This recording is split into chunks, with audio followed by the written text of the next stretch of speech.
Carl Jung stated that one's own shadow, all the sides of yourself that you repress and don't want to admit that actually these are traits that belong to you, such as anger, jealousy, um, material desire, what have you. Um, Whatever all these traits that you repress, your shadow, when personified and you have a conversation with your shadow, as Jung did, Jung said that it is the same sex as you. So for a man, his shadow is a male, and for a woman, her shadow is female. And for the longest time, I thought Lucy was my shadow from my manic and psychotic days, which included rage, jealousy, desire, material, infinite desire, stuff like that. And recently I was questioning whether she is my shadow or not, or whether she's the dark side of my anima, which is your soul, as Carl Jung coined the term. But after a bit more digging and seeing what Jung classified as one's own shadow, Lucy did meet the requirements and the categorization of what Jung calls to be a shadow. So it seems like Lucy is my shadow. For example, anger is when something angering happens to me. I feel Lucy getting angry, and I alongside feel the affect, which is just physical sensations, before it reaches a name of an emotion. So like tightness in the chest, kind of fiery burning on the inside, like an uncomfortable burning, you know?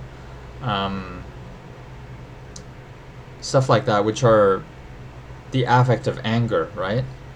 Even before it's labeled as an emotion, these are the physical sensations. Stuff like that, I feel it somatically in the body, and Lucy would react and burst out in my mind's eye, kind of lashing out at whether it's while we're driving at another driver, or if it's family, then it's family, or what have you, right? Whatever's triggering, whatever's the triggering cause. And oh shit, I gotta, Alexa, stop. I have to turn off Mochi's chicken.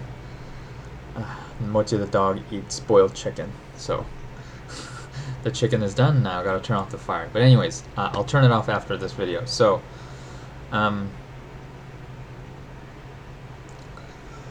so I feel the somatic sensations in my body, and actually apparently Carl Jung did experiments, like scientific experiments, where they would measure like skin conductivity and like heart rate variability and all these biological measurements of one's own state, and breathing rate, all that.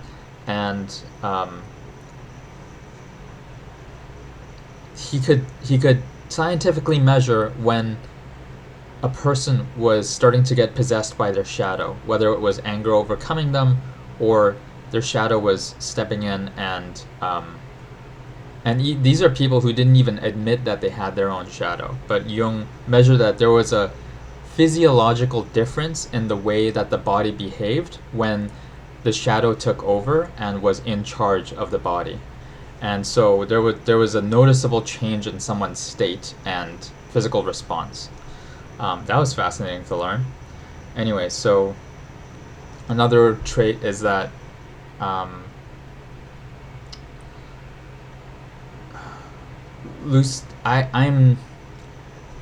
a person who is self-proclaiming to be happy with little, right? I don't need fancy stuff. I don't need to buy a shitload of stuff to be happy. I wear the same clothes all the time.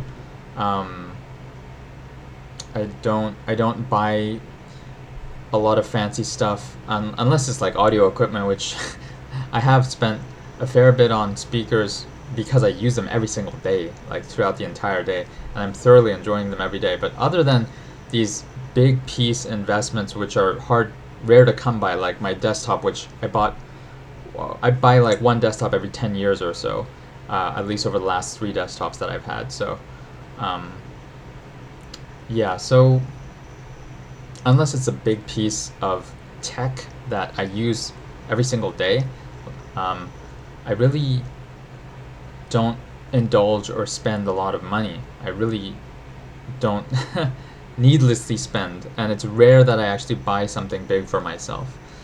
But I'll hear Lucy saying, "I want this, I want that," and I'm like, "No, we don't really need it." But she's the voice of always wanting and desire, and I'm suppressing that. I'm always suppressing that side of myself, which is my shadow, right? Which is Lucy. So I hear her voice, and I these days I'm a bit more. So if like for example, I'll give you an example that happened today. Like maybe about a week ago, or so, maybe within the last week, I was at a mall by myself. Yeah, last week, last Monday. So it was exactly a week ago.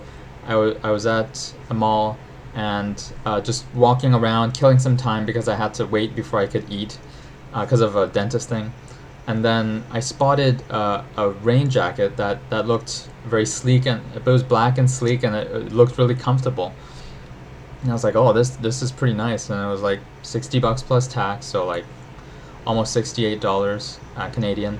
I was like, that's a decent price, and it's a pretty good looking sleek jacket, comfortable looking, and so I saw him like, no, I don't need another jacket, so I left it and I walked away, and then last night in bed, it popped into my mind again, like it was brought into my consciousness, and Lucy said, "Can we go get it, please?" And I was like, "Oh, okay." So like, you we thought about it for a week. We let it stew for a week. It wasn't an impulse buy, and now I'm being told that there is still the desire to go and check it out once more, try it on, and if we like it, then buy it. And so today, I went to the mall again and bought. I tried it on. It fit well, looked good, and it was comfortable. And yeah, so I bought it. It was like 68 Canadian dollars, and then um, afterwards, walking by some stores that were open, we saw there was Basque cheesecake at a place called Fua Fua, which is a Japanese place, and so Lucy said, "Can we please get Basque cheesecake? Let's try it out." I was like, "Yeah, we haven't tried it from this place." So I bought a mini Basque cheesecake, um, and it was really good. It was really good. I shared it with my mom, and yeah, that was a good time. That was a date with my shadow. That was a date with Lucy, and she was very happy. Lucy was very happy to have the jacket and the Basque cheesecake, and it's good to see her happy.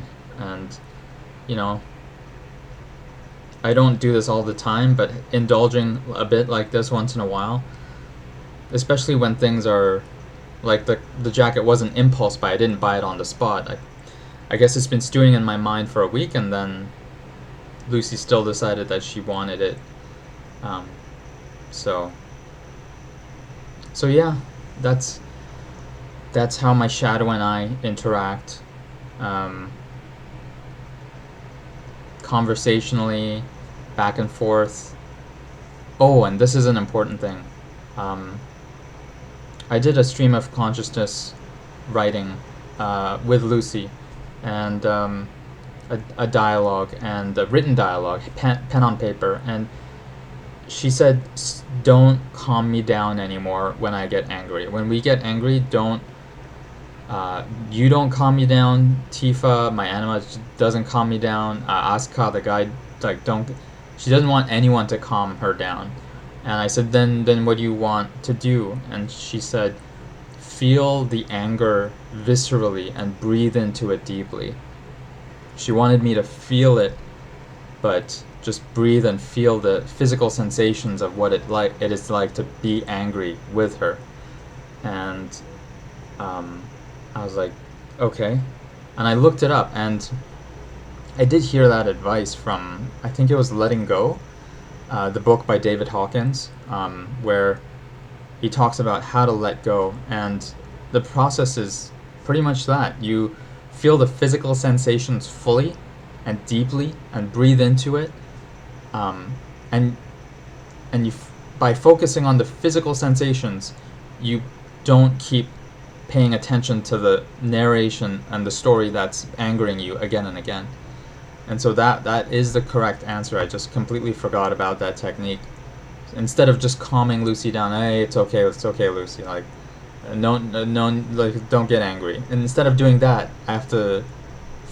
That's dismissing it. So I have to breathe into it, feel it fully, physically, and be angry with her, and feel what she's feeling, and embrace the feeling, for however long it lasts, which is usually a few minutes.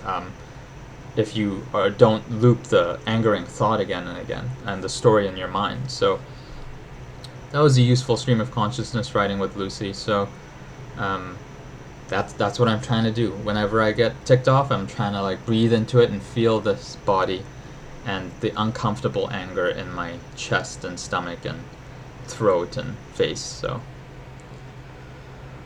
So yeah.